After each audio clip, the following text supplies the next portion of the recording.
안녕하세요. 박재입니다. 마음에서 생각으로, 생각에서 행동으로, 그리고 행동함으로써 인생이 만들어져 갑니다. 이 말이 동의하시나요?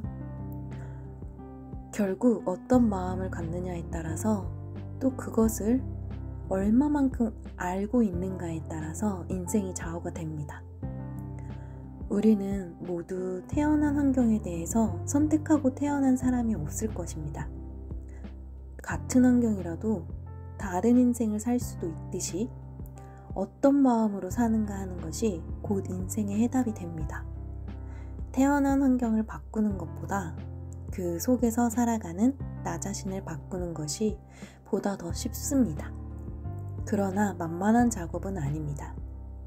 나라는 사람을 알아야 합니다. 매일 바뀌고 매년 바뀌고 순간순간 또 바뀌기도 합니다. 순간의 선택으로 나의 삶들이 그리고 만들어져 가요.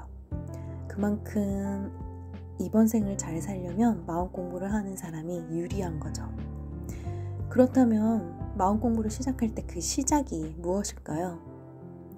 저도 이 물음에 대답하기가 정말 선뜻 답하기가 어려웠습니다. 그동안 했던 마음 공부들이 순식간에 모두 머릿속으로 떠올랐고 하나도 중요하지 않은 것들이 없었기 때문에 고민하고 또 고민해 보아도 순서를 정하기가 쉽지가 않았어요.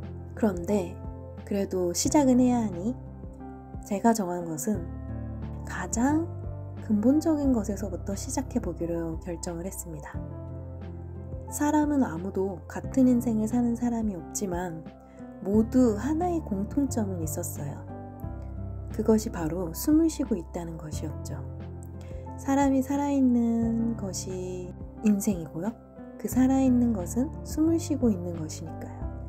마음 공부를 시작함에 있어서 가장 먼저 알아야 할 것이 이 숨인 것 같습니다. 숨 쉬고 있는 동안은 살아있는 것과 같고 살아있는 동안은 아직 내 인생이 끝나지 않은 것이죠. 거기서 출발을 해보기로 하였습니다. 숨은 우리 마음에 따라서 그 모습이 달라집니다. 그리고 사람은 평정심을 유지하며 가장 편안하게 숨을 쉴 수 있을 때 가장 지혜로워질 수 있다고 합니다. 해안이 밝아지고 총명해지고 가장 지혜로울 때야말로 본인이 원하는 운명에 가깝게 가는 지름길이라고 생각합니다. 각자 마음 공부를 하는 이유는 있을 거라고 생각해요. 근데 저마다 그 마음 공부가 원하는 그런 모습을 이루기 위해서 하는 공통점도 있지 않을까 생각해 봅니다. 그럼 결국 자기의 인생에서 원하는 것이 있다는 것인데요.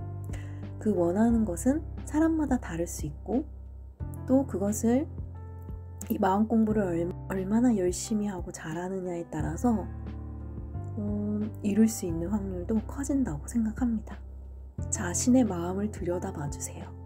무엇을 원하는지, 그리고 그것이 욕심이 아닌 원으로 바꿔주세요.